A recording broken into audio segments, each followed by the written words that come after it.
Hi everyone, it's Ash from FPL Hints. Before we get into it, if we're able to like, share and subscribe, that would be greatly appreciated. Now, it goes without saying that the 23-24 season was my worst ever FPL season as an engaged manager. And I was going to do a full-on season review with how things went from start to finish, but I thought, you know what, I can't really justify it. But what I am willing to do is actually dissect the first half because I'm a firm believer that a good start is a head start in FPL. And there were a series of mishaps and mistakes that really kicked off early on, and I was on the back foot from the get go essentially. So I'll look at it from a game week to game week basis in the first half, and towards the end, I'll sum up as a whole with what went wrong. So here goes. So game week 1, 74 points, above the average, 1.8 million rank, which you could say it's fairly reasonable, but the mistakes really set in from this very game week. And the mistake that I made first and foremost was I decided to take risks that really I shouldn't have taken, whereby I had Mohamed Salah in my team for game week 1, but then I heard of a team league that De Bruyne was actually starting, and then I decided to actually chop and change my team, unlocked more funds, and then of course De Bruyne went off injured, I think literally after barely a quarter of a match, so dropped points there unfortunately. Again, 74 points above the average. If you're scoring above the average in game week 1, it's all good. Of course, the Gabriel not starting didn't catch that team leak, so paradoxically, team leaks got the wrong end of them before game week 1, and I kind of feel that getting that 50-50 wrong, and also not knowing about the Gabriel team leak, that kind of like had me wrong-footed from the get-go. Oddly enough, in defence, got returns for Luke Shaw, Edison, and Stupinen, and then of course this Stupinen was a completely different player in 23-24, and then onto the midfield, I really backed Manchester United, and of course this really wasn't Rashford's season. Bruno Fernandes was fairly consistent later on. Yeah, De Bruyne with that 22-minute appearance didn't really help. Again, Saka was there as a must-have. Mitoma, again, players you can see I've got there from how they ended the previous season. And João Pedro, was expecting so much more from him after the start he had. But then, of course, with RDZ and rotation, it was an absolute nightmare. So sold him fairly quick. And then Haaland, of course, for captaincy, no nonsense. So played it relatively safe, apart from the fact that I sold Mohamed Salah, and then of course the bench. I literally had no bench options at that time, and I was actually trying not to have a very like heavy bench because I've had issues whereby I was just benching too many points in 22-23. But then of course ahead of the 23-24 season, FPL decided to, shall we say, tinker with the prices in such a way that some of the more premium players became more affordable, thereby those that weren't engaged in the FPL game, arguably, probably became more engaged. I wasn't really happy with that, and it kind of messed my team up to a large extent. So yeah, 1.8 million. It's not the worst start in the world, but again, that mistake of not having the right Arsenal defender and not having Mohamed Salah did mess my team up. Then again, I managed to get a balance, but here's where it went wrong. Average was way below in game week 2, and the rank basically nosedived. Of course, having Turner in goal didn't really help. Stupinen was flying the flag for this early period, as was Mitoma. Apart from them, if I didn't have those players, who, to be fair, were highly owned as well, I would have had a disastrous game week. Again, Saka blanked, Fernandes blanked, Rashford blanked. De Bruyne, of course, he was injured, but I started him. And then nothing but Pedro. Haaland blanked as well. Of course, Edison. I'm not sure why would I bench Edison. I benched Edison against Newcastle United. And I started Turner. Was he playing a newly promoted team or Sheffield United? So again, bit of a weird one, but again, wrong footing, didn't have any Liverpool players at this time either. And of course, Liverpool as a whole had a reasonable start to the Premier League in 23-24. Now on to game week 3. Again, you're looking at my transfers there, that I made 3 transfers to catch up. And of course, going back to game week 2 super quickly, didn't make any transfers there. So I do like to have it so that I've got that extra free transfer in game week 2, so that effectively I've got a mini wild card in game week 3. But here's where disaster really struck, actually, because stupidly I was live streaming just before the deadline and I wanted to get Mohamed Salah in, and I probably pretty certain I was going to get like randomly Morgan Gibbs White in as well for Nottingham Forest.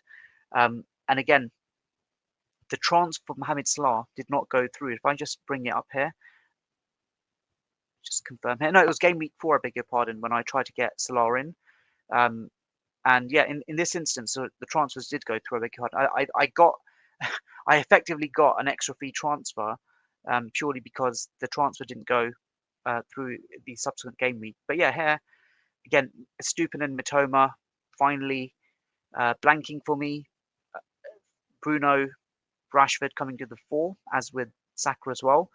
Got Buemo in, who was proving to be a streaky player early on without Ivan Toney. Again, safe captaincy. And I will come on to how captaincy went for me this season as well. Haaland and then Alvarez, who actually was probably a shrewd purchase at this moment in time. But again, you look at the bench.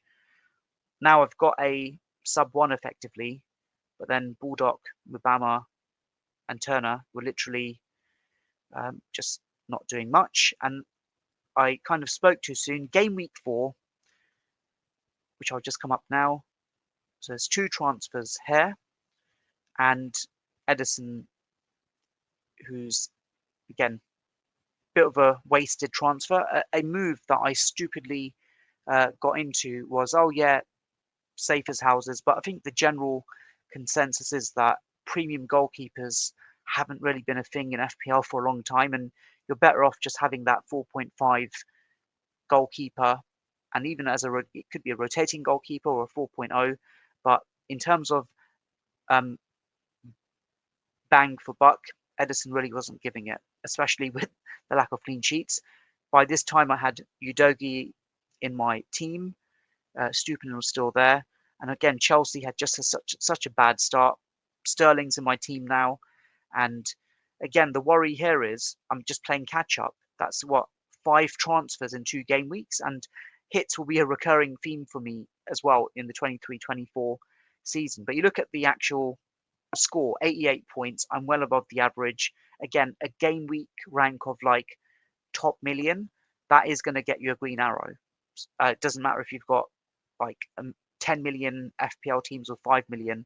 That's a reasonably healthy rank. Again, so shouldn't complain too much there.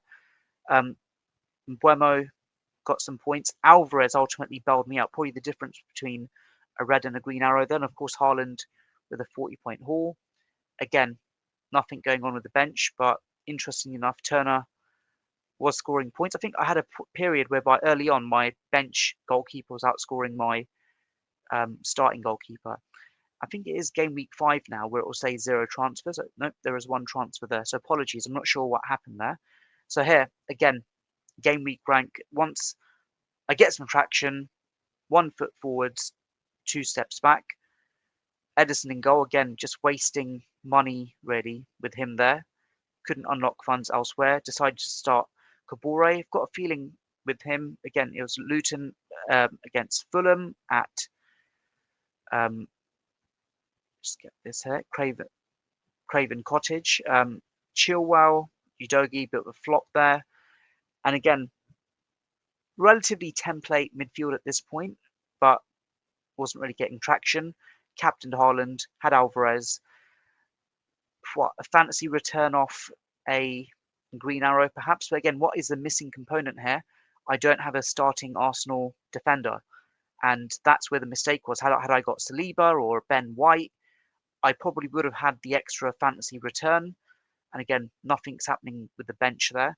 So again, it's the difference between having a green arrow and a red arrow and being on the up. But clearly, for my team, just it didn't work out for me. So again, the mistakes that were made just before game week 1 were coming back to hit my FPL team. And just get this up here. So game week 6, I'm just also going to just look at my overall rank as well. So by now, my overall rank from 1.8 million at the start, I was, just get this, let me just share this as well. So again, 1.8 million at the start, dropped to 3.7 million and 3.4 million. And by game week 6, my rank is what, 3.4 million. So I've said it time and time again that a good start is a head start in FPL.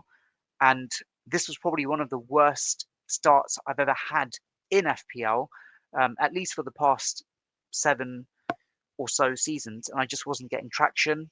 And it basically meant I'm playing catch up. And you can see on the screen there, look at that. I've already had a couple of hits early on.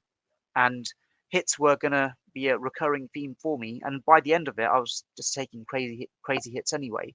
So back to game week 6 team, and yeah, below the average. There's no transfers. I'm pretty sure I was trying to get Mohamed Salah in. Transfer didn't go through. Can't remember. Again, Estupinan still getting points. Okay, Edison's got a clean sheet there. Again, have to start Kabore because I've got a lopsided team. But again, Alvarez and Haaland up top. And again, that midfield, which might look unorthodox now after game week 38, that was relatively template thereabouts. Probably missing what, an Odegaard or Martinelli, perhaps. Doubt it. I think even then it was one Arsenal midfielder. And again, looking at the bench, it wasn't hemorrhaging points for now, which isn't necessarily a good thing because it meant I didn't have really that many other rotation options. And then on to game week 7. Again, the average is 49 points. I took, because of the forced role of the transfer, because I think the Mohamed Salah transfer didn't go through, and I've got no Liverpool players at this point, had to take hits once again. Edison, again, wasting points. I've got Trippier at this point in my team, and he's bailed me out. I believe get Paul against Burnley. Again, Udogie and Kabore, nothing else going on. Then again, no starting Arsenal defender. I'm losing points at this point. Probably, what, 15 points like down on an engaged FPL manager at this point on that non-transfer alone, because they probably acted upon a leak and got Saliba over Gabriel. And then yeah, with the midfield, I've got, again, fairly standard, and I've got Morris, I believe, because he had a double game week. There we go. Interestingly enough, I didn't captain him. I captained Haaland because I think he had a reasonable fixture. Well, Wolves, and forgot that they actually beat Man City there. And yeah, so I think that was the only time I really got some traction from a Luton Town player in attack, apart from Ross Barkley. Luckily, benched Sterling and he got 0 points. So again, double game week, didn't fully invest in it. Oddly enough, I did go heavy on Luton players after my second wild card when they had other double game weeks, and that kind of like messed my team up. But again, with this, above the average. But then you look at game week 8. Now I will speed through some of these. By now, played the wild card, couldn't like just go plod along where I was, and just gonna share my screen here. That for game week 7 and game week 8. So there we go. I cut my rank in half by this point, and you'd think, fine, you've got some traction there. So 3.5 million, and up to 1.6 million by game week 8. And then looking at the team and the changes that I made, you would have thought, he's got an Arsenal defender in here now. So again, kept Turner in goal. I think that was the only clean sheet he probably kept. Who was that against? Crystal Palace. Again, no Arsenal defender. And I can't for the life of me explain why I didn't have an Arsenal defender. I've got a feeling maybe I got Gabriel again. Who knows? But yeah, Anderson, Udogie, Trippier did wonders with this wild card. Again, got Mohamed Salah in with the wild card, double up with Spurs attack because they were doing fairly well at the start of the season. Decided to keep Alvarez and then invested in Watkins because he was had a good start as well. And then randomly got Elliot Anderson in. I vaguely remember getting him in. Now Nakamba I got in as well as a dud sub player. And again, on the bench it's Areola. So thankfully I just probably downsized too much on the goalkeepers. But again, it's a lesson for me that I kind of say I'll go sensible on the goalkeepers and then randomly will go and get just either a premium goalkeeper or just some super cheap ones. So just flying through game week 9 now. Big score. I think this was one of the bigger ones in the early part of the season. Again, top million rank, average points were 67, and I'll just come on to what that meant. So 1.7 million, cut my rank in half. So there we go. Game week 6, I've gone from that to 1.7 effectively. And I've cut my rank in half twice over effectively 3 game weeks. So you finally thought, he's finally got some traction now, whereby I've been lucky enough to even be top million by game week 1 or game week 2 in the previous seasons. Just having a quick scan on what that meant. So again, nothing from the goalkeepers. Randomly had to start Anderson. Again, it was that Liverpool bailout by Mohamed Salah. Didn't captain them against Everton. I'm guessing because Man City had an easier fixture. Brighton. So again, would have got more points. Surprised I went for that. Again, points galore. So the wild card initially paid off, and you probably thought, he's top million now. He's gonna get some traction and he will pull away. But then, like I said, 1 step forwards, 2 steps back. And here, made 2 transfers and just above the average. Again, Areola in goal. Got Simicas, I think because of an injury for Liverpool, opportunity to get him. I'm pretty certain I held Simicas longer than I should have. I had to start Nakamba.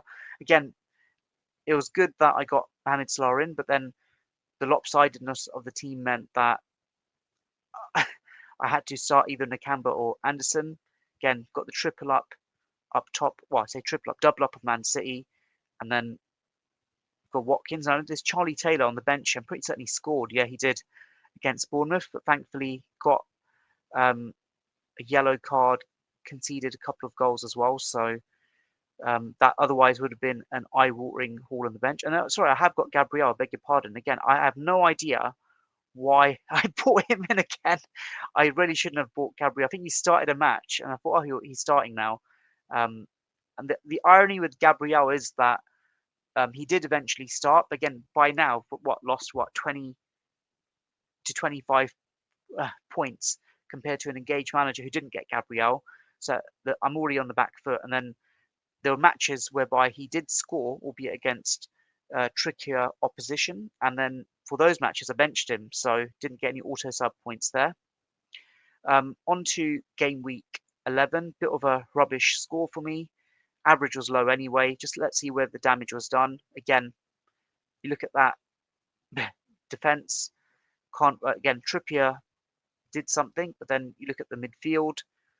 Only had 3 dependable midfielders. Again, 4-3-3 really wasn't the way forwards this season when you had the likes of Saka and many others who were available. And Nakamba, Anderson benched them, but then Gabriel 2-pointer there as well. So clearly understandable why that was a red arrow, and that obviously set me back. And then from game week 11 to game week 12, bounce back with a hefty score above the average. And I think at this point, let's just look at where I'm at now for game week 12. So we were at just under 1 million. Game week 12, bumped it up. There we go, 794k. And before I go further up, that's probably the highest rank I would have until the later echelons of the season. So this was a high point for me up until the final stages. Again, nothing from Areola. Simicas got a monster haul against Brentford. And of course, captained Mohamed Salah with a comfortable haul. Haaland, again, everyone scoring points. So, again, unorthodox 4-3-3 delivering, but I may have won this battle, but I really didn't win the war because, again, there were other midfielders who I really should have had, like such as a Saka, and I didn't. So, apologies, I've just realised I've not showed the screen there. So, that is that was game week 12. There we go. Simicast's haul, Salah as the captain, and then forwards also bailing me out. So by this point, we're just under a third of the season, and this is where it really starts to go wrong. Again, at this point, game week 13, have I got a starting Arsenal defender? Yes, I do, and I think that's the first time I've had an Arsenal clean sheet. So by now, I'm just going to bring Gabriel's point. Like just bring this up here. So how many clean sheets have Arsenal had by this point? Just go all the way down. So that's 1, 2, 3, 4, 5, 6. Have I gone too far? Was that Brentford? Okay, 5. So at least 5 clean sheets that I've missed out on. Again, 5. That's what 30 points I've missed out on. So that alone was very costly. That's just from one mistake that I made. And again, by now I've got Sufar in my team. Areola, double up West Ham, not what I really should have been doing. Got Martinelli, haven't got Saka because the team is lopsided. But of course, I was like, at this point, Palmer, who has been performing, managed to get him in, which proved to be a sensible transfer. But even by now, Palmer's effective ownership wasn't super high, but probably one of the right decisions I made. Again, Haaland, captain EO, and then the bench isn't really doing much. So again, below the average and needed traction. At this point, 58 points above the average, 4 points above the average. Looking at what was the change that I made at this point, finally got Saka in, and again, Watkins, Alvarez, Haaland. But again, by getting Saka in now, I was chasing points, but really the killer here was bench Charlie Taylor against Sheffield United, and we now know how bad Sheffield United were. Bench Trippier against Manchester United, but the question is, like, should I have started Soufal against Palace? Probably not. Liverpool against Fulham? Well, with hindsight, probably not. And then again, the double up with West Ham I really shouldn't have done. I probably could have salvaged one of those benched headaches, but again, that really was quite costly, and it meant that I was effectively on a red arrow. Game week 15, no transfers. Again, a point below the average, and by now I really should be trying to score above the average. Mohamed Salah as captain, slim pickings. Palmer, pretty certain, yeah, Manchester United. Wasn't going to captain him against them at that point, but with hindsight later on, I did take those risks in captaining him. But at that point, it was too risky captaining a 5.0 attacker.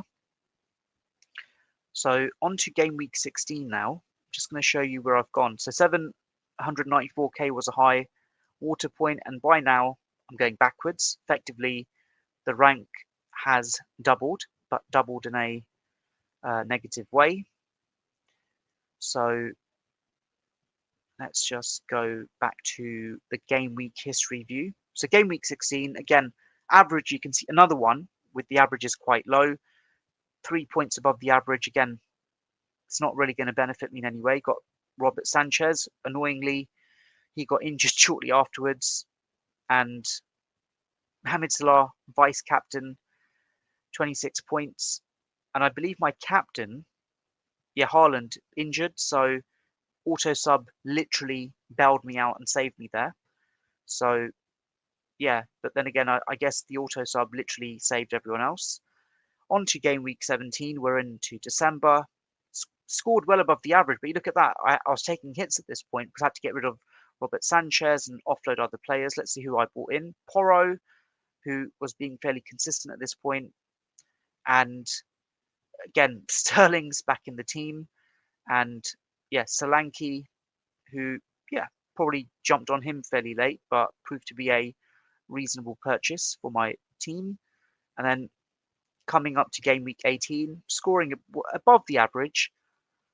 But by now it's all catch up. Got Martinez in goal. Porro not doing much initially. Then look at that. Dom Solanke with a 17-point haul. Was I going to captain him against Nottingham Forest? Or Watkins against Sheffield United? Clearly had to be the no-nonsense pick of Watkins. Annoyingly, he blanks. So be it. And by now, no Haaland. There's more flexibility with captaincy. Onto the halfway point now. Again, another low average game week. So that's proven to be a trend this season gone, that the average wasn't going to be super high for many of these game weeks, but I'm not capitalizing on them really. Again, defense isn't looking that great. Got Gerard Bowen in my team by now, and Alvarez, Watkins, Solanke leading the line. Palmer, why did I bench him? Oh, he didn't play, so benched. But annoyingly benched Areola against Arsenal, who surprisingly lost against West Ham United. And who was my starting goalkeeper? Martinez against, oh, that really was a 50-50, but it is what it is. So again, by early part of the season, wasn't really benching points, but now I'm literally benching double-digit hauls. So you could say that it's easily 30 points bench that I could have potentially salvaged, in addition to the 30 points I lost in picking the wrong Arsenal defender. So game week 20, finally, I've got what you'd consider a darker green arrow, and just bringing this up now actually. So by game week 20, sharing this screen here, the overall rank was basically barely moving. I was like 900k and then 800k. That's hardly any movement. And then by game week 20, where I've scored 16 points above the average, that's led to what? A red arrow, because there's other players that I don't have who are massively outscoring me. Again, Martinez, complete waste in goal. Charlie Taylor, of course, when I start him, oh, sorry, let me just flip my screen. Martinez in goal. Charlie Taylor, when I don't start him, gets nothing. Porro going off the boil. Again, it's working here in terms of the midfield, that I really should have gone for a heavier midfield early on. Palmer against Luton, I did contemplate actually captaining him, but went for Bowen against Brighton. Really don't know why. Bit random. But Palmer was proving by this point that you could captain him against newly promoted teams. He was doing so well against, pretty much he was effectively almost fixture proof by this point, but didn't take that risk. And the Bowen captaincy failed. I think that was the only time I've captained Bowen ever in FPL, if I'm not mistaken. Again, benched another Areola double. So what? That was 60 points I talked about, effectively lost 70 points just on that alone at the halfway point. So looking at the, well, beyond the halfway point. So had things been different, instead of being 866k, probably would have been, what, 86k or even higher. But it is what it is. So there you have it. That is what went wrong with my FPL season in the first half, which led me to having my worst ever FPL rank as an engaged manager, a combination of some ill-judged transfers, some erratic hits, and all of that ultimately combinated to just playing catch up from the get-go. And oddly enough, the actual captaincy side of things was relatively safe and conservative. And even when I did start taking risks in the second half of the season, I only had 2 captaincy blanks as a whole. And the only real misses I had with captaincy were Mohamed Salah on New Year's Day, didn't have him as a captain, and when Haaland scored 4 goals towards the end of the season. But by then, because I was chasing, I didn't even fathom to have him in my team. So the biggest takeaways I've got essentially are that when it comes to like clearly a high effective ownership player, something I've mentioned time and time again, if there's someone who is delivering early on and the ownership is skyrocketing, you'd be a fool to ignore them because that bandwagon has already left the station. And if you're playing catch up from the get go, it basically means that you've got to find other opportunities to score. And if you can't, well, then you're kind of like in this endless spiral where I ended up in the 23-24 season. So hopefully I can act upon the lessons learned in 24-25. So hopefully I can act upon those lessons and once again work my way up as an Elite 1000 manager. Let me know in the comments below what you think. And as always, if you're able to like, share and subscribe, that would be greatly appreciated.